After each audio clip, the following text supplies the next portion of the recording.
กับยังกินข้าวกับยังมื้อเย็นนี่ฮะก็เผ็ดกับผักเป็นยังไงสาวๆแซ่บบ่แซ่บฮะแซ่บอร่อยบ่อร่อยโอเคได้กินแล้วได้กินสมใจได้กินสมใจแล้วมื้อนี้อาหารที่มักกันว่า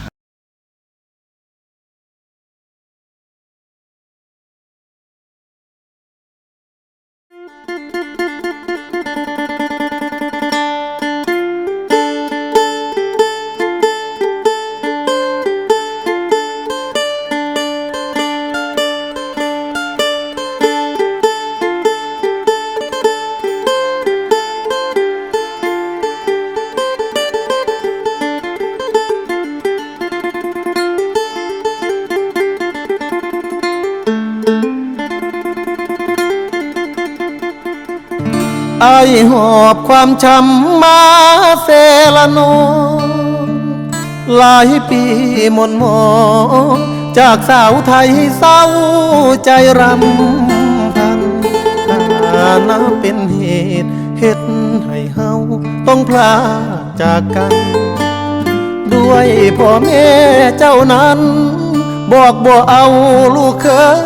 ยคนจนมาพ่อผู้สาวชนเผ่าตะโอยเจ้าเอิ้นจะโดยง่อยเด้อชื่นใจเหลือล้นเธอชื่อธิดาสาวชนเผ่าตะโอยหน้ามนพอยิ้มจิ้มใจอ้ายล้นเหมือนนิมนต์มาจนละเมอสาวเซละนองบ่าวไทยสองใจพันผูกความเจ็บกลายเป็นความสุขหากันแต่วันแรกเจอสาวเผ่าตะโอยชื่อธิดาอ้ายหาเจ้าเด้อขอบใจหลายเด้อคนดีที่หาพักอายขอฝากชีวิตไว้เซละนองทุกความหม่นหมอง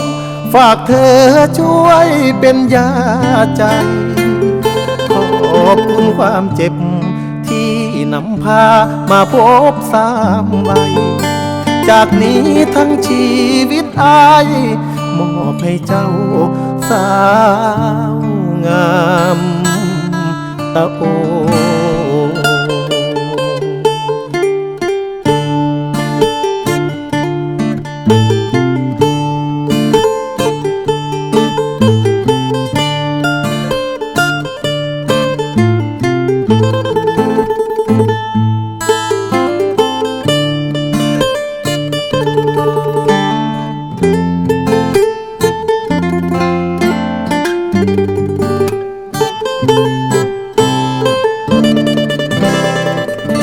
สาวเซละนอง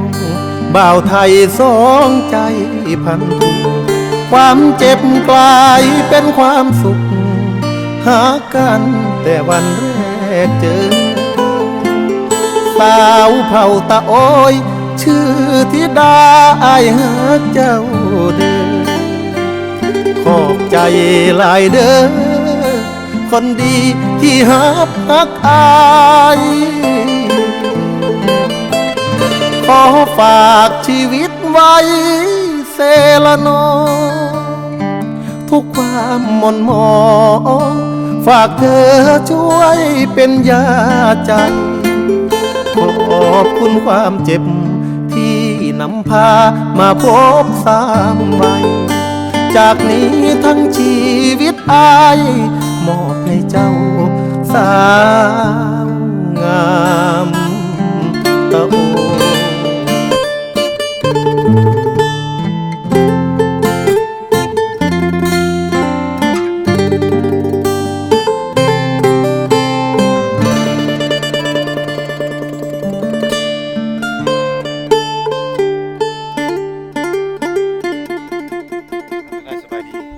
ากาศยามตอนเที่ยงกับบ่เที่ยงนะท่านผู้ชมเนาะตอนนี้เวลา 1 โมงหรือว่า 13 นาฬิกาสำหรับมื้อนี้เป็นคลิปพิเศษข ราะว่ามื้อนี้เป็น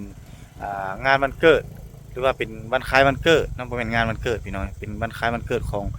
น้องธิดาเนาะน้องธิดาแห่งเมืองตะโอยหรือว่าสามใบเถาแห่งเมืองตะโอยมื้อนี้บ่ตุกเอาโทรศัพท์ถ่ายเด้ออาจจะบ่ได้ยินเสียงชัดเจนปานใดเนื่องจากว่ากล้องบ่ตุกที่เกี่ยมมานั่นก็คือเมมโมรีเต็มแล้วบ่ตุกลืมเอามาก็เลยว่าสิใช้โทรศัพท์ถ่ายมื้อนี้เนาะมื้อนี้บ่ตุกเลยตั้งใจเนาะเนื่องจากว่ามี FC ผู้ใหญ่ใจบุญจากต่างประเทศเพิ่นได้ให้บ่ตุกนี้ซื้อแนวอยู่แนวกินจำนวนหนึ่งเนาะมาเฮ็ดสู่3สาวโดยเฉพาะแม่นน้องธิดาในวันคล้ายวันเกิดนี่ให้น้องเพิ่นได้อยู่ได้กินอาหารแซ่บๆเนาะก็เลยได้นัดกันแล้วก็ได้มากับแม่นิตามื้อนี้เนาะพิเศษมื้อนี้ถ้าเฮามาเฮ็ดกินอยู่พี่ได้พี่น้อยเฮาเฮ็ดกินอยู่นี่แหละใกล้ๆกับดินน้องธิดาแต่ว่าดินน้องธิดามันบ่มีต้นไม้มันบ่ร่มเนาะเฮาก็เลยย่างมาเนาะเอารถมาจอดไว้นี่อันนี้เป็นสวนมันใกล้ๆกันครับนี่แหละธรรมชาติหรือว่าหน่วยภูคือเก่านี่แหละพี่น้องนี่ธรรมชาติที่สวยงามเนาะบรรยากาศดีนี่พิเศษมื้อนี้เฮาเอาอันนี้พร้อม เอาหม้อนี่แบบไฟฟ้าบ่แม่นแบบไฟฟ้าเฮาเอาหม้อที่เป็นน้ำมันเนาะจูดเอานี่คักมันก็ฟดดีอยู่ได้ล่ะนี่ฟดแล้วพี่น้องนี่เอาเกี่ยมมาหลายอันอยู่นี่มากับแม่นิตามื้อนี้ตั้งใจพากันมาเฮ็ดอาหารสู่น้องๆกินมื้อนี้จุ่มสบายดีน้องแก้วตาแก้วตาคนงามพี่น้องเนาะนัดกับสาวๆเพิ่นมาเฮ็ดกินสู้กินอยากกินจุ่มได้ยินข่าวมื้อนั้นว่าอยากกินจุ่มซีนมื้อนี้เลยจัดให้เลยซะเนาะสั่งซีนเกือบ2โลพอได้น่ะได้เครื่องในอย่างครบเลยเป็นซีนขาลายพี่น้องจุ่มต้องขาลายเท่านั้นสดๆจากตลาดเลยได้เพิ่นนั้นอยู่เมืองนองมากินอยู่ป่ายีดงมันจังแซ่บกินอยู่เฮือนมันร้อนพี่น้องอากาศร้อนช่วงนี้1ก็อากาศร้อน2มากะทางเข้าบ้านกับอีลูกคุกคิกแน่ก็เลยว่าเปลี่ยนบรรยากาศพากันมากินอยู่กลางให้กลางสวนมื้อนี้เนาะอย่าว่ากันเด้อไปตามมีดก็บ่อยากเข้าปานใดพี่น้องเนาะจับมันซอยใหญ่ได้ขาลาย 2-3 ดวงอันนี้คือบ่มีดตัวนั้นพุ่นได้แล้วขีดแล้วโอเค2สาวนั้นไปไสไปล้างพักบ่2สาวนั้นไปล้างพักแก้วตาไปไสมื้อนี้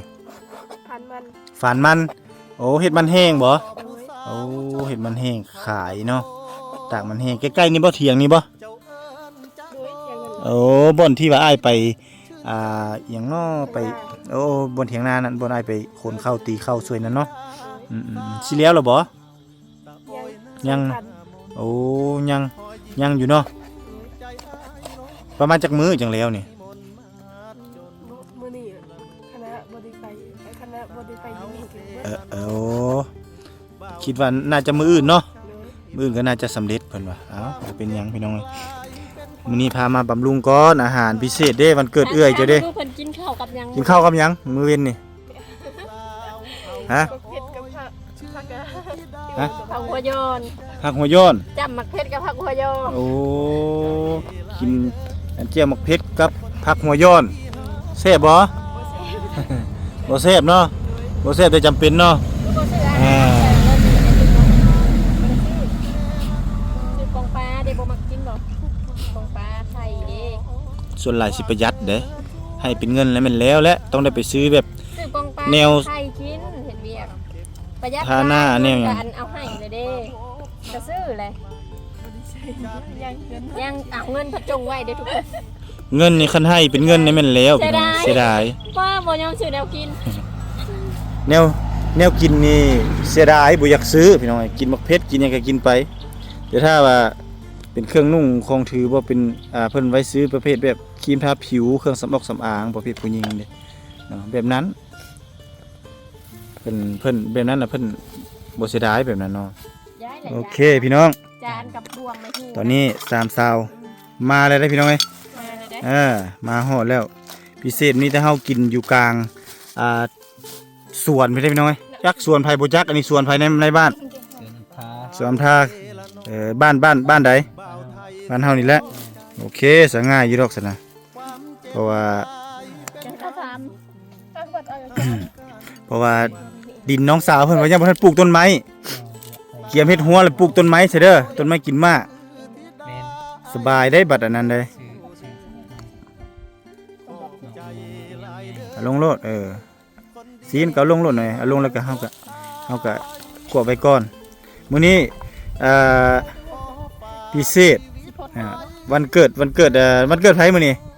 ฮะวันเกิดธิดาบ่เกิดวันเกิดสาวงามบ้านป้าพี่น้องเอ้ย FC ก็เซตมาหาแต่คืนนี่พุ่นให้ไปหาน้องสาวเพิ่นเนี่ยว่าซั่นเล่งมาแล้วเนาะ อ้ายก็บ่ได้อยู่ล่ะพี่น้องเอ้ยจำเป็นแล้วอ้ายก็ฟ้าวมาเลยเนาะ เคยเฮ็ดวันเกิด บ่เคยเฮ็ดบ่บ่เคยมีเนาะ มันเด็กก็ยังบ่เคยเนาะ ครั้งแรกบ่ ครั้งแรกในชีวิต ครั้งแรกในชีวิตของน้องสาวเพิ่นเนาะ เกินกุกเนาะจะตาม ที่ว่ามีวันเกิดมื้อนี้เนาะ บ่ถ้ามันอ่อนได้กินได้ถ้ามันแก่แล้วก็บ่เอาไม่สิดาใส่ ก็เลยจัดมื้อนี้เมนูอามามันกิน เพิ่นจะกินจุ่มจักผู้ใดล่ะอยากกินจุ่มเนาะ แก้ว แก้วตาบ่ แก้วตา แม่นบ่แก้วตาแม่นผู้แสดงบ่จ้าจะกินจุ่ม แสดงก็มากินอยู่ได้ เพิ่นว่าเธอน่าจะกินจุ่มว่าซั่นเอา กินตามกระปุ่นหลายกลัวบ่ กินตาข้าวปุ้นบ่ตาข้าวปุ้นก็เอามาแล้วมื้อนี้ ไม่ว่าจะกินแล้ว จัดให้กินเลยอีต้นสาวๆเพิ่นเนาะโอ้ยเอาเงินให้ก็บ่ยอมซื้อได้แนวกินได้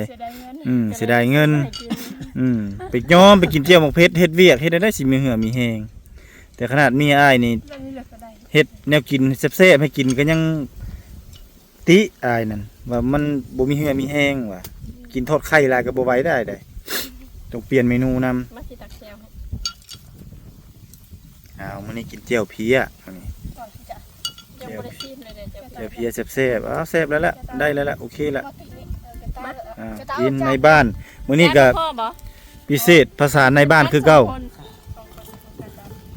อกว่าที่จานมาเด้อ ใบถือยังเลยเนาะอันนี้ก็คือเครื่องของเฮาเกียมมาแต่เฮือนเลยปุ๊บปั๊บเลยมื้อนี้ให้น้องๆกินมื้อนี้แซ่บ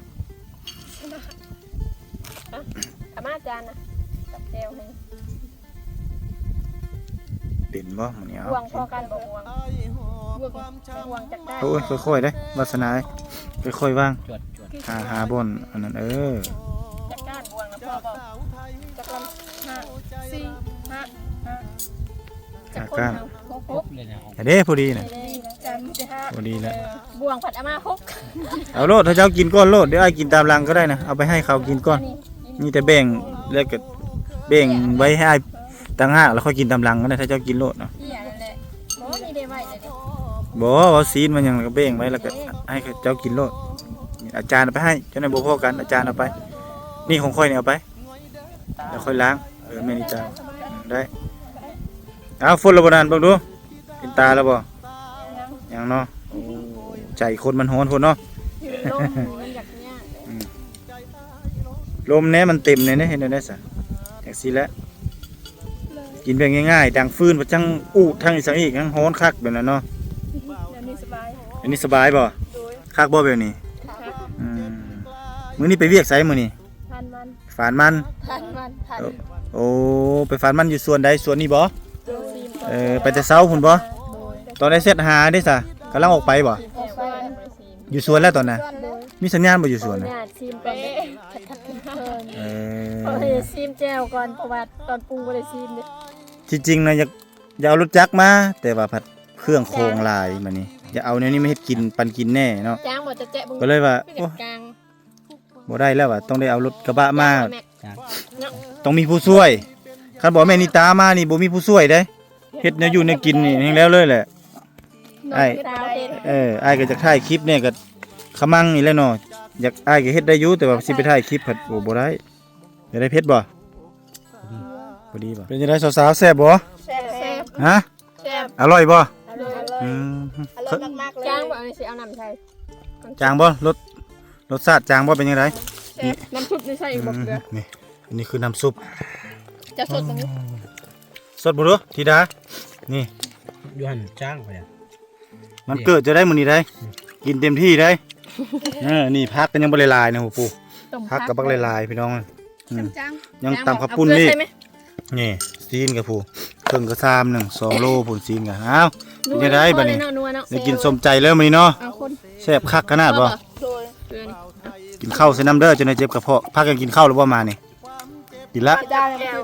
ธิดาน้องยังกินยังบ่ทันกินเนาะ ธิดายังกิน อดใจรอมาพี่นบ่ โดย เอาได้แล้วโอเค ได้กินแล้วได้กินสมใจ ได้กินสมใจแล้วมื้อนี้อาหารที่มักเพิ่นว่าเอา แซ่บ ลงยัง เกิดอะไรจ้ะ โอเคได้แล้ว กินเลยแซ่บ ซื้อกินกันมาเด้อมากินซอยจุสินมากินซ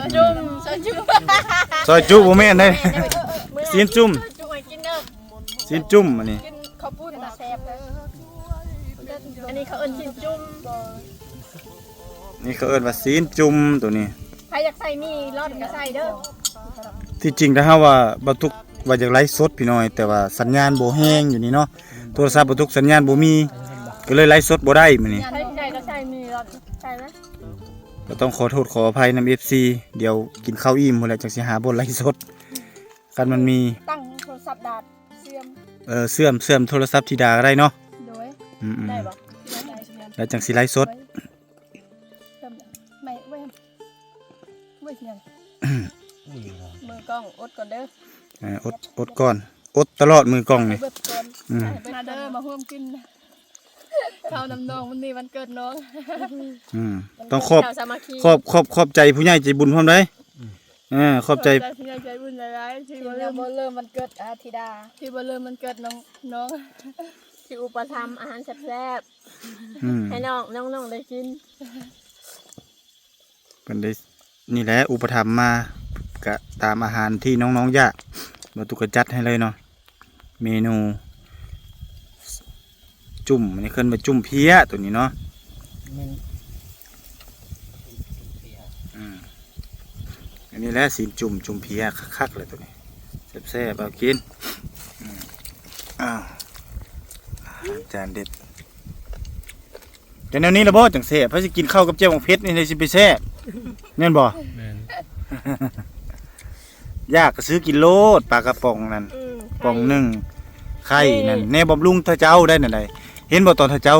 ว่าถ้าเจ้าเจ็บเป็นนั่นนี่น่ะสาเหตุมาจากหยังหนึ่งก็คือเฮ็ดเวียกหนักแล้วขาดสารอาหารบ่ได้กินอาหารครบหมู่อย่างขี้ร้ายเนี่ยแต่ละมื้อนี่ต้องมีไข่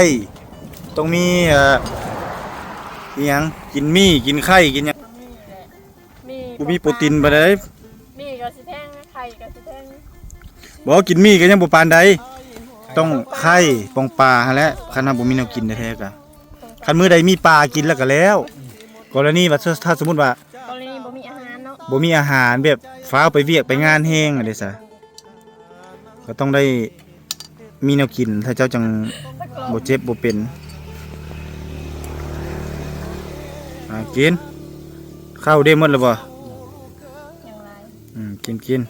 แซ่บๆโลด ดัดไปนั่งไร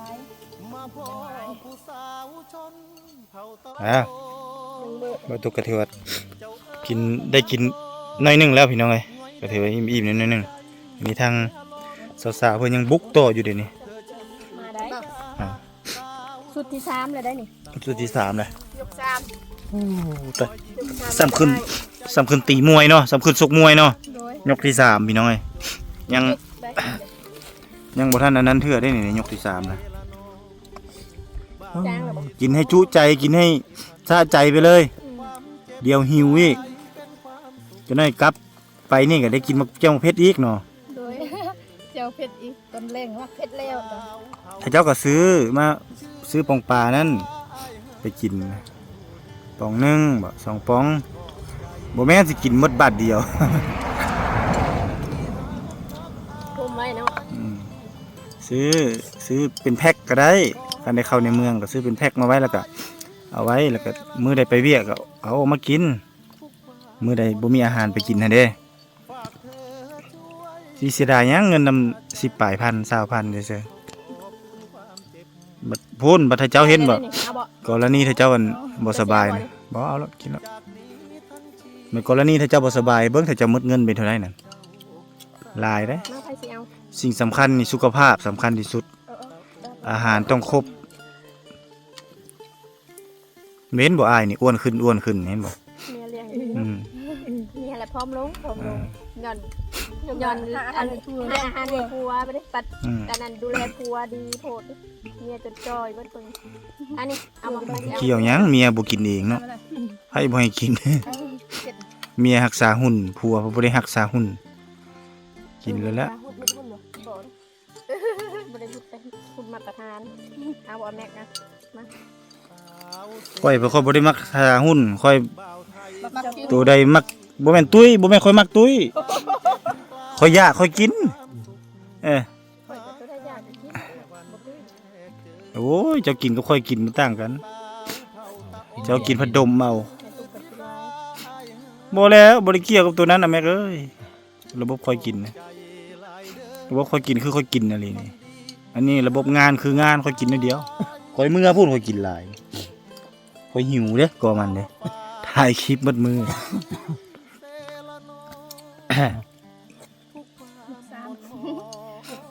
ยัดไปโลดอาหารแซ่บๆเอาใส่โลดเอาพักลง เอาพักลงก่อนให้มันโยก เอาพักลงเอาพักบงน่ะลงพักนั้นตามหลังพักบงพักตัวเขียวสีเขียวเอาลงกินมื้อนี้มื้อกินมื้อนี้ มันนี่มันกินถ้าเอาแม่น้ำไม่ได้มันบ่ มื้อนี้กินพากันกิน อื่นก็เฮ็ดเรียก มื้ออื่นก็ไปเฮ็ดเวียกแล้วก็กินฮอดอาหารมื้อนี้เอา ให้สิพายดู เลยกับน้ แก้วตาครับสมมุติอยู่บ้านนี่กินได้กินอยู่บ่แบบนี้ บ่ ปีหนึงได้กินบ่เทื่อนึง บ่ บ่ เป็นปีเลย แม่พากินหยัง กินมะเขือ บักเผ็ด กับหน่อไม้ กับหน่อไม้ กับผัก กับผักอาหารหลักท่าเจ้าเนาะ เอ้ย ได้มาเยี่ยมแม่อยู่บ่ บ่บ่ได้มาเลยนึง โอ้มื้อเท่าเดียว ำแม่มาหาตลอด แม่ก็มาพี่ตลอดบ่ ได้เกลือแล้วช่องล่ะลูกตาเกลือบ้านได้ ถามแม่ให้มาอยู่ที่เนาะไอ้ แม่แล้วเนาะให้มาอยู่พี่เนาะลูกสาวก็อยากมาเนี่ยคือว่าแล้วมาพี่กับม่วน เอาทางเทิง อยากกินหยังก็คือค่อยมานี่ก็ได้กินน้ำกันจังซี่แหล้ว เอื้อยได้กินน้องได้กิน อุ้ยจะเป็น อันนี้นี่ เอื้อยได้กินน้อง เอาตั้ง น้องบ่ได้กินเห็นบ่ตอนอายมาช่วงนั้นหน้าตาเจ้าคือบ่ปานใดเนาะเดี๋ยวนี้คือว่าเต็มๆเนี่ยเดี๋ยวนี้เด้ ตุ้ยเนาะ คือตุ้ยๆมีน้ำมีนวลเดี๋ยวนี้ วาสนากับไข่ขั้นไข่เป็นไข่นี่แหละแท้ให้อึ้งลึงแล้วอีก วาสนาเนาะไข่เป็นไข่แล้วลงในหน้าตางามได้มันนี่ติวาสนาได้หน้าตา อีกคอยเห็นนะ ฮะ อ้วนอีกนะคอยคอยอะเวลาออกแดดเอ้ยหน้าคนใหญ่ มันยังเละ มันอย่างนี้เวลาขี่รถนี้รถเฮ็ดนี่ประรถเรามาเก็บแกงแบบนี้มันยิกเพื่อมันยิกแกง มีหยังขี่รถแล้วลมตีให้ได้ลมตีแก้มบ่ โดยไหลทางไอโอตะโบนตามระ อันนี้คือความสุขของน้องๆเพิ่นเนาะพี่น้องมากับแม่นิตาพากันมาเฮ็ดนี่แหละอาหารแบบในเมืองปันน้องสาวเพิ่นกินเนาะอยู่ให้อยู่สวนเที่ยวชมธรรมชาติไปพร้อมนี่ใกล้ๆดินกับใกล้ๆดินธิดานี่แหละแต่ว่าดินธิดานี่เพิ่นบุกเบิกแล้ว แต่ยังบ่ทันไปถ่ายได้ให้เบิ่งเนาะเพราะว่ามันร้อนบ่มีต้นไม้มีแต่สิพยายามให้สามสาวนี่หาต้นไม้มาปลูกเด้อต้นไม้กับต้นไม้กินมากเอาต้นมะม่วงต้นมะมีต้นมากอีสันปลูกดำ2 ปี 3 ปีได้กินนะเอามาปลูกเอาต้นมะ ลายๆเนาะ ต้นมะยมสิต้นมะขาม โฆษณาตั้งใจ อันเถยอ่ะ ต้นมะพร้าวก็มาปลูกโลด ในจังปังยกเตือ แล้วก็ต้นนี้ยังอีกต้นมะม่วงเด้มะมีสิเด้แนวกินส้มกินหยังปลูกไว้เป็นห่มนั่นแหละอันนี้ก็เป็นกล้องหน้าพี่น้องเอ้ยถ่ายคลิปสาวๆเพิ่นบ่ตุกนั่งเบิ่งให้เห็นน้องๆเพิ่นกินนี่ก็อิ่มแล้วเนาะก็บ่มีหยังหลายคลิปนี้นะเนาะก็ขอบใจขอบบุญขอบคุณผู้ใหญ่ใจบุญนั่นแหละที่เพิ่นซัพพอร์ตในการเดินทางมาครั้งนี้เนาะก็ถือว่าบ่ตุกก็เป็นสะพานบุญหรือว่าเป็นธุระให้เพราะว่าปกติบ่ตุกก็ติดธุระมื้อนี้แต่ก็ตั้งใจเดินทางมากับแม่น้องนิตาเพื่อจะซื้ออาหารที่น้องๆเพิ่นมักมาให้น้องๆเพิ่นกิน เพื่อให้น้องๆเพิ่นได้บำรุงแน่เพราะว่าแต่ละเทื่อก็ไปเฮ็ดเวียกเฮ็ดงานก็กินแต่เจียวหมกเพชรก็มัน1ก็แพ้กระเพาะ2มาสุขภาพมันก็สิทรุดโทรมเพราะว่ากินอาหารบ่ครบ5หมู่เนาะถ้าว่าเอาเงินมาให้ก็แบบว่าลักษณะแบบว่าเก็บอย่างเดียว บ่มีซื้อกิน เนาะไข่นิดนึงก็โอ้ยากก็เลยว่าให้บ่ตุกซื้อมาจังซี่เลยซะน้องๆจึงได้กินเนาะถ้าเห็นเป็นเงินแล้วผัดน้องๆเพิ่นอิ่มทันทีเลยบ่อยากหดเข้าว่าซั่นซะดีใจไปแบบนั้นเฮาก็เลยเอาซื้อแบบนี้มาน้องๆเพิ่นจะได้กินต้องขอบใจขอบคุณผู้ใหญ่ใจบุญที่ซัพพอร์ตในคลิปวิดีโอในคลิปนี้เนาะสำหรับคลิปต่อไป EP ต่อไปเนาะบ่ตุกสิเฮ็ดหยังฝากท่านผู้ชมไปติดตามอีกเด้อเอาตามสาวขอบบุญขอบคุณเพิ่นแน่ขอบบุญขอบคุณ เอฟซีเด้อ ได้เด้อ ที่เลี้ยงอาหาร เลี้ยงอาหารมื้อ ใจ นี้ เด้อในบ้านก็อิ่มน้ำเลย ให้เลี้ยงมันเกิดน้อง โอเค มันเกิดน้องใจหลาย ขอบใจขอบคุณหลายๆเด้อผู้ใหญ่ใจบุญให้เฮงๆรวย ๆให้เฮงๆรวยๆปีใหม่นี้ขอให้ ขอให้สุขมันร่ำรวยเด้อ ร่ำรวยเด้อ ๆสุขภาพแข็งแรงเด้อแข็ง โอเคสบายดีบ๊ายบาย ไปดีๆบ๊ายบาย เออ ถ้าอยากกินก็มาเด้อมาเด้อมากินน้ำนองส่วนมันอากาศเย็นกินเย็นๆ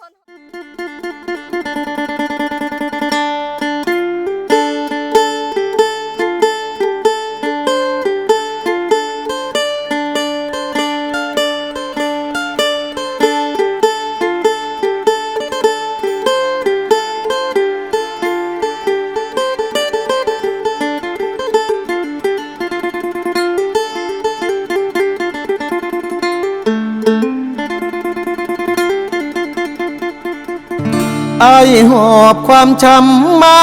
เซละนองหลายปีหม่นหมองจากสาวไทยเศร้าใจรำพันนับเป็นเหตุเฮ็ดให้เฮาต้องพลาดจากกัน ด้วยพ่อแม่เจ้านั้น บอกบ่เอาลูกเคยคนจน มาพ่อผู้สาวชนเผ่าตะโอยเจ้าเอิ้นจะโดยง่อยเด้อชื่นใจเหลือล้นเธอชื่อธิดาสาวชนเผ่าตะโอยหน้ามนหอยยิ้มจิ้มใจอ้ายล้นเหมือนนิมนต์มาจนละเมอสาวเซละนองบ่าวไทยสองใจพันความเจ็บกลายเป็นความสุขหากันแต่วันแรกเจอสาวเผ่าตะโอยชื่อธิดาอ้ายหาเจ้าเด้อขอบใจหลายเด้อคนดีที่หาพักอายขอฝากชีวิตไว้เซละนองทุกความหม่นหมองฝากเธอช่วยเป็นยาใจขอบคุณความเจ็บที่นำพามาพบสามใบ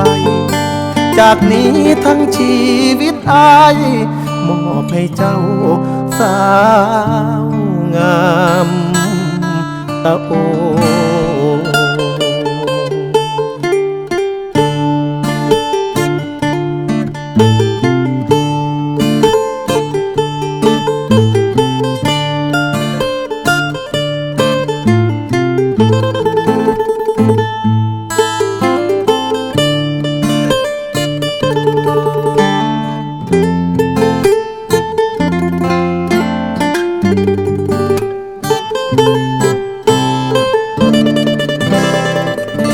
สาวเซละนองบ่าวไทยสองใจพันผูความเจ็บกลายเป็นความสุขหากันแต่วันแรกเจอสาวเผ่าตะโอยชื่อธิดาอ้ายหาเจ้าเด้อขอบใจหลายเด้อคนดีที่หาพักอายขอฝากชีวิตไว้เซละนองทุกความหม่นหมองฝากเธอช่วยเป็นยาใจขอบคุณความเจ็บที่นำพามาพบสามใบ จากนี้ทั้งชีวิตอายมอบให้เจ้าสาวงาม